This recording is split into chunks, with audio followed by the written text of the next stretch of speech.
Hey folks, it's Kerry with 401k Dexter's here. Happy New Year. It is Wednesday, January 3rd, I believe. And yesterday, I went into my Fidelity 401k account and made the first withdrawal of retirement. I retired at the end of September at the age of 56, turned 57 in November, and this is the first full year of retirement, 2024. So, looking forward to it. I thought the withdrawal might hit me a little harder than it did.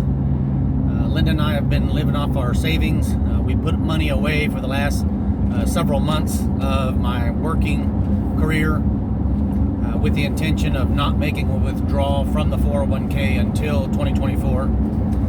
So I did my research, looked at the rule of 55 because I've had the account with my former employer and kept it there after retiring.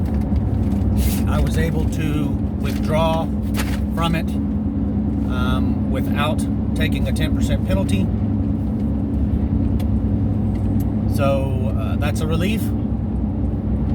I also called and investigated, talked to several different people at Fidelity.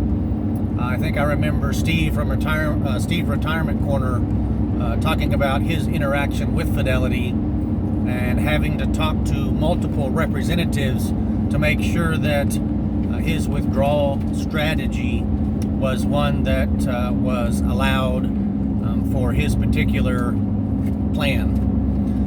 Therefore, I did call and confirm with at least 3 different people prior to making the withdrawal that the rule of 55 applied to my plan and that there would be no penalties. Also talked about how the money would be withdrawn across the different asset classes within the 401k. I've mentioned before I've got a large cap fund, mid cap fund, and one other stock fund in there that I keep most of the Roth money in, and then a stable value fund which has mostly bonds and treasuries. So that is my bucket 1, or my living expenses bucket. I had intentions to withdraw money just from that bucket and then rebalance to maintain a 60-40 stocks to bonds ratio within the portfolio. But after talking with people at Fidelity, I learned that the withdrawal is done proportionally against all the different funds that you hold. So we went in with the intent of pulling 6 to 7 months worth of living expenses out of the account, and based on our current burn rate or spend rate on our budget. So we came up with a rough number, and then Fidelity has a nice interface. I did it all on my phone, so that was something different. And most of the time when I log in and check account balances or make transfers between funds, I do it on the computer. I had really not done that on a mobile device. It was relatively straightforward. They do have you check and confirm a couple of terms and conditions to make sure that you agree to when it's coming out and how it's coming about, and that it might be a 2 or 3 days lag time before it shows up in your account, and so forth. But relatively simple. The one thing that I did have to do, I had 2 bank accounts associated with my 401k. One was for paying off an old 401k loan that I had years ago, and then another account was for setting up and taking withdrawals from that account. I had those 2 accounts switched around for where we ultimately wanted this lump sum amount to be deposited. So I had to back out of my first transaction try and then reassociate the appropriate bank account to the deposit instead of the loan payment. But once I did that, I was able to go in and just march right through the screens and take care of it. I submitted that paperwork yesterday and got notification today within 24 hours that the transaction had been processed. So I did boot up the computer this morning, go in and check my balances.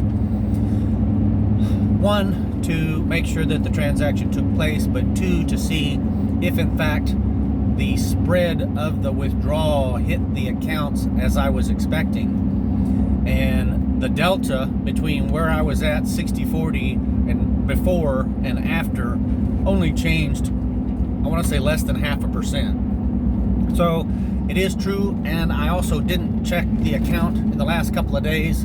I believe the market was down 0.75 points overall across the large cap and mid caps yesterday, or day before yesterday, I guess yesterday.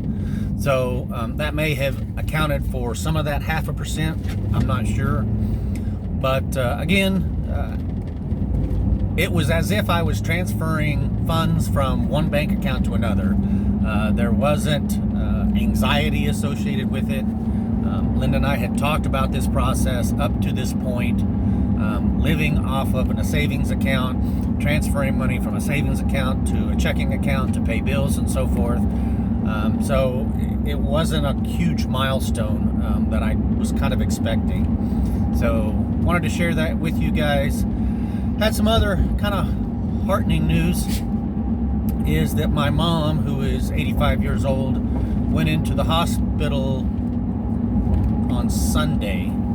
She's been there now. This will be her third, going on fourth day.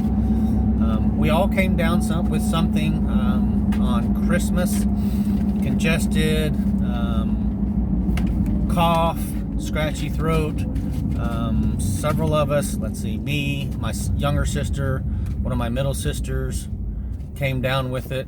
Linda, my wife, did not catch it. My oldest sister did not catch it, but it caught Mom, and she has COPD and is on oxygen 24/7. So we knew that it might hit her pretty hard, which it did, and caused her to go in the hospital. So we had put everything else on hold and are trying to get Mom well. She's been transferred from a local town hospital to a little bit larger city hospital, still within about 35 minutes from her house. She's doing better. Yesterday was a good day. We're not able to be down there today because we're trying to take care of some errands before we leave town and take the young bird dog to winter camp.